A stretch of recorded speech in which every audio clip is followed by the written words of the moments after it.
Hello നമസ്കാരം. ഏറ്റവും പുതിയ സിനിമാ വിശേഷങ്ങളുമായി പുതിയൊരു വീഡിയോയിലേക്ക് എല്ലാവർക്കും സ്വാഗതം. ഇന്ന് ഡിസംബർ 31, അതായത് 2025 ഇന്ന് അവസാനിക്കുകയാണ്. 2026 എല്ലാവർക്കും ഹൃദ്യമായ പുതുവത്സര ആശംസകൾ ഞാൻ അർപ്പിക്കുകയാണ്.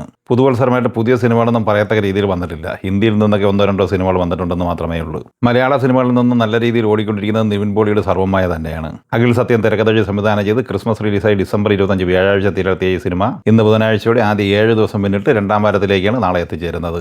6ാം ദിവസമായ ഇന്നലെ ചൊവ്വാഴ്ച ഈ സിനിമ കേരളത്തിൽ 4,43 ലക്ഷം രൂപയാണ് കളക്ട് ചെയ്തിട്ടുള്ളത്. അങ്ങനെ 6 ദിവസം കൊണ്ട് 27,03 ലക്ഷം രൂപയാണ് ഈ സിനിമയുടെ കേരള കളക്ഷൻ. റെസ്റ്റ് ഓഫ് ഇന്ത്യയിൽ നിന്ന് ആദ്യ 6 ദിവസം കൊണ്ട് 4 കോടി ഉൾപ്പെടെ ഇന്ത്യൻ ഗ്രോസ് കളക്ഷനായി 31,03 ലക്ഷം രൂപ ഈ സിനിമ നേടിയെടുത്തിട്ടുണ്ട്. സിനിമ വിദേശത്ത് നിന്ന് 6 ദിവസം കൊണ്ട് കളക്ട് ചെയ്തിരിക്കുന്നത് 30 കോടി രൂപയുമാണ്. അങ്ങനെ ലോകമെമ്പാടുമായി ആദ്യ 6 ദിവസം പിന്നിടുമ്പോൾ ഈ സിനിമ 61,03 ലക്ഷം രൂപയാണ് നേടിയെടുത്തിരിക്കുന്നത്. ഇനി 7ാം ദിവസമായ ബുധനാഴ്ചയിലെ കേരള കളക്ഷനിലേക്ക് വന്നാൽ ഇന്ന് 3,70 ലക്ഷം റേഞ്ചിൽ കേരള കളക്ഷൻ പ്രതീക്ഷിക്കുന്നുണ്ട്. അങ്ങനെ 7 ദിവസം കൊണ്ട് കേരളത്തിൽ 30,70 ലക്ഷം റേഞ്ചിലാണ് ഈ സിനിമയുടെ കളക്ഷൻ എത്തിച്ചേർന്നിട്ടുള്ളത്.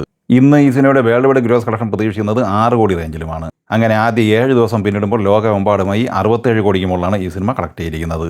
ദിലീപ് നായകനായി നവാഗതനായ ധനഞ്ജയ് ശങ്കർ സംവിധാനം ചെയ്ത് ഡിസംബർ 18 ക്രിസ്മസ് റിലീസായി തിരഞ്ഞെടുത്തിയ മലയാള സിനിമയാണ് ബബ്ബബ്ബ അഥവാ ഭയം ഭക്തി ബഹുമാനം. മോഹൻലാൽ, വിനീത് ശ്രീനിവാസൻ, ധ്യാൻ ശ്രീനിവാസൻ, ബൈജു, സിദ്ധാർത്ഥ് ഭരതൻ, റെഡിംഗ് കിങ്സ്ലി എന്നിങ്ങനെ താരനിരയുള്ള ഈ സിനിമയുടെ ഇന്നലെ ചൊവ്വാഴ്ച വരെയുള്ള ആദ്യ 13 ദിവസത്തെ കേരള കളക്ഷൻ റിപ്പോർട്ട് പുറത്തു വരുമ്പോൾ 25,85 ലക്ഷം രൂപയാണ് കളക്ട് ചെയ്തിട്ടുള്ളത്. 14ാം ദിവസമായ ഇന്ന് ബുധനാഴ്ചയിലെ ഈ സിനിമയുടെ കേരള കളക്ഷൻ പ്രതീക്ഷിക്കുന്നത് 16 ലക്ഷം റേഞ്ചിലാണ്. അങ്ങനെ 2 ആഴ്ച പിന്നിടുമ്പോൾ ഈ സിനിമ കേരളത്തിൽ 26 കോടിക്ക് മുകളിലാണ് നേടിയെടുത്തിരിക്കുന്നത്. സിനിമയുടെ വേൾഡ് വൈഡ് കളക്ഷനുമായി ബന്ധപ്പെട്ട് പുതിയ അപ്ഡേറ്റ് ഒന്നും പുറത്തു വന്നിട്ടില്ലെങ്കിലും 46 കോടിക്ക് മുകളിലാണ് പ്രതീക്ഷിക്കുന്നത്. മമ്മൂട്ടിയുടെ കളങ്കാവൾ തിയേറ്ററിലെത്തിയിട്ട് ഇന്ന് 27 ദിവസമാണ് പിന്നിടുന്നത്. നവാഗതനായ ജിതിൻ കെ ജോസ് തിരക്കഥ സംവിധാനം ചെയ്ത ഈ സിനിമ ഇന്നലെ ചൊവ്വാഴ്ച വരെയുള്ള ആദ്യ 26 ദിവസം കൊണ്ട് കേരളത്തിൽ 37,03 ലക്ഷം രൂപയാണ് കളക്ട് ചെയ്തിട്ടുള്ളത്. ഇന്ന് ഈ സിനിമയുടെ കേരള കളക്ഷൻ 8 ലക്ഷം റേഞ്ചിലാണ് പ്രതീക്ഷിക്കുന്നത്. അങ്ങനെ 37,11 ലക്ഷം റേഞ്ചിലാണ് ഈ സിനിമയുടെ കേരള കളക്ഷൻ എത്തിച്ചേർന്നിട്ടുള്ളത്. സിനിമയുടെ വേൾഡ് വൈഡ് ഗ്രോസ് കളക്ഷൻ പ്രതീക്ഷിക്കുന്നത് 83,50 ലക്ഷം റേഞ്ചിലുമാണ്. ഡിസംബർ 5 തിയേറ്ററിൽ ഓൾ ടൈം ബ്ലോക്ക് ബസ്റ്റർ വിജയം നേടിയെടുത്ത് മുന്നേറിക്കൊണ്ടിരിക്കുന്ന ബോളിവുഡ് സിനിമയാണ് ദുരന്തർ.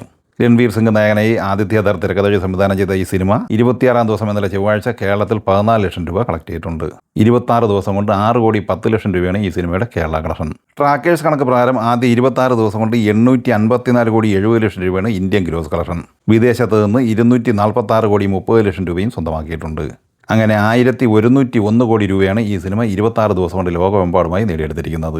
ധർമ്മ പ്രൊഡക്ഷൻസ് നിർമ്മിച്ച് ഡിസംബർ 25 തിയേറ്ററിലെത്തിയ ബോളിവുഡ് സിനിമയാണ് തൂ മേരി മെൻ തേര മൈൻ തേര തൂ മേരി. കാർത്തിക് ആര്യൻ, അനന്യ പാണ്ഡെ, നീന ഗുപ്ത, ജാക്കി ഷറഫ് എന്നിങ്ങനെ താരനിരയുള്ള ഈ സിനിമ സമീർ വിദ്വാൻസാണ് സംവിധാനം ചെയ്തിട്ടുള്ളത്. ഈ സിനിമ ഇന്നലെ ചൊവ്വാഴ്ച വരെയുള്ള 6 ദിവസം കൊണ്ട് കേരളത്തിൽ 13 ലക്ഷം രൂപ കളക്ട് ചെയ്തിട്ടുണ്ട്. ഇന്ത്യൻ ഗ്രോസ് കളക്ഷനായി 32 കോടി രൂപയാണ് 6 ദിവസം കൊണ്ട് നേടിയെടുത്തിട്ടുള്ളത്. 8 കോടി രൂപ വിദേശ കളക്ഷൻ ഉൾപ്പെടെ 40 കോടി രൂപയാണ് ലോകമെമ്പാടുമായി കളക്ട് ചെയ്തിട്ടുള്ളത്. നാളെ ജനുവരി 1 വ്യാഴാഴ്ച റിലീസ് ചെയ്യുന്ന ബോളിവുഡ് സിനിമയാണ് ഇക്കീസ്.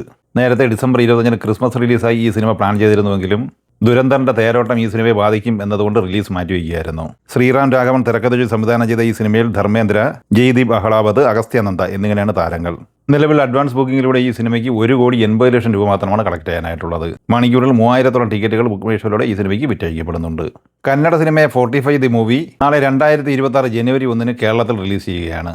ചിത്രത്തിന്റെ മലയാളം പതിപ്പ് തന്നെയാണ് കേരളത്തിലെത്തുന്നത്. ശിവരാജ്കുമാർ നായകനായി അർജുൻ ജന്യ തിരക്കഥ സംവിധാനം ചെയ്ത ഈ സിനിമ ഡിസംബർ 25 ക്രിസ്മസ് റിലീസായാണ് തിയേറ്ററിലെത്തിയിരുന്നത്. ഉപേന്ദ്ര, രാജ്ബീർ ഷെട്ടി, കൗസ്തവ് മണി, ജിഷു സെൻഗുപ്ത എന്നിങ്ങനെയായിരുന്നു താരങ്ങൾ. ഇന്നലെ വരെയുള്ള 6 ദിവസം കൊണ്ട് ഈ സിനിമ ഇന്ത്യൻ ഗ്രോസ് കളക്ഷനായി നേടിയെടുത്തിരിക്കുന്നത് 15,50 ലക്ഷം രൂപയാണ്. വിദേശ കളക്ഷനുമായി ബന്ധപ്പെട്ട വിവരങ്ങൾ ലഭ്യമായിട്ടില്ല.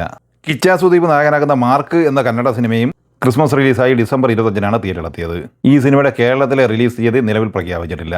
വിജയ് കാർത്തികേയൻ തിരക്കഥ സംവിധാനം ചെയ്ത ഈ സിനിമയിൽ നവീൻ ചന്ദ്ര, ദീപ്ഷിക, ഗുരു സോമസുന്ദരം എന്നിങ്ങനെയായിരുന്നു താരങ്ങൾ. ഇന്ത്യൻ ഗ്രോസ് കളക്ഷനായി ഇന്നലെ ചൊവ്വാഴ്ച വരെയുള്ള 6 ദിവസം കൊണ്ട് 24,15 ലക്ഷം രൂപയാണ് ഈ സിനിമ കളക്ട് ചെയ്തിട്ടുള്ളത്. ഈ സിനിമയുടെയും വിദേശ കളക്ഷൻ ലഭ്യമായിട്ടില്ല. ഈ സിനിമകളെക്കുറിച്ചും വീഡിയോ സംബന്ധമായി നിങ്ങളുടെ അഭിപ്രായങ്ങൾ കമൻറ്റായി പറയുക. വീഡിയോ ഇഷ്ടമായി ലൈക്ക് ചെയ്യുക. നമ്മുടെ ചാനൽ സബ്സ്ക്രൈബ് ചെയ്യുന്ന കാര്യം കൂടി പരിഗണിക്കുക. വീഡിയോയുടെ നോട്ടിഫിക്കേഷൻ ലഭിക്കുക. ബെല്ലൈക്കൺ കൂടി ഇനേബിൾ ചെയ്യുക. പുതിയ മറ്റൊരു വീഡിയോയുമായി വീണ്ടും കാണാം. എല്ലാവർക്കും ഒരിക്കൽ കൂടി നന്ദി, നമസ്കാരം.